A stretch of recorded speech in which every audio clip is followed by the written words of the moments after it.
pour faire évoluer les pratiques des futurs actifs ou des actifs en poste, le maillon essentiel, c'est évidemment les formateurs. Et donc, pour pouvoir répondre aux défis de la transition numérique et de la transition environnementale, l'objectif du campus, c'est de participer à la montée en compétences des formateurs ou des enseignants. Il faut savoir qu'on touche plusieurs milliers d'apprenants entre les enseignants, les étudiants, les salariés en formation.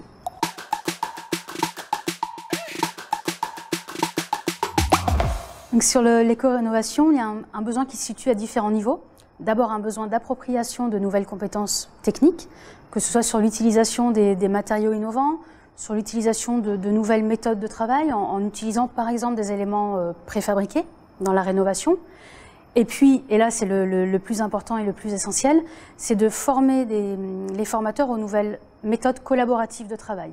Pour pouvoir mettre en place une rénovation globale, qui est a priori la plus efficace pour le bâti, il faut que les formateurs apprennent à travailler ensemble et à faire travailler ensemble les différents corps de métier. Et donc c'est surtout ce point-là qui est essentiel dans la montée en compétences des formateurs sur ce sujet.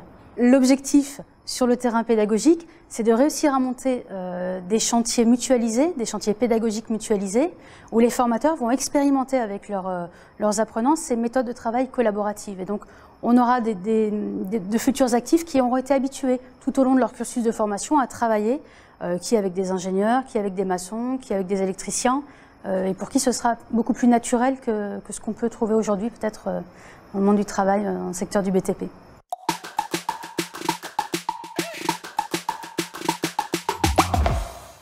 Alors il y a une appétence pour différentes raisons. D'abord parce que les élèves eux-mêmes, en fait, ils entendent parler de développement durable à longueur de journée, donc eux-mêmes sont en demande.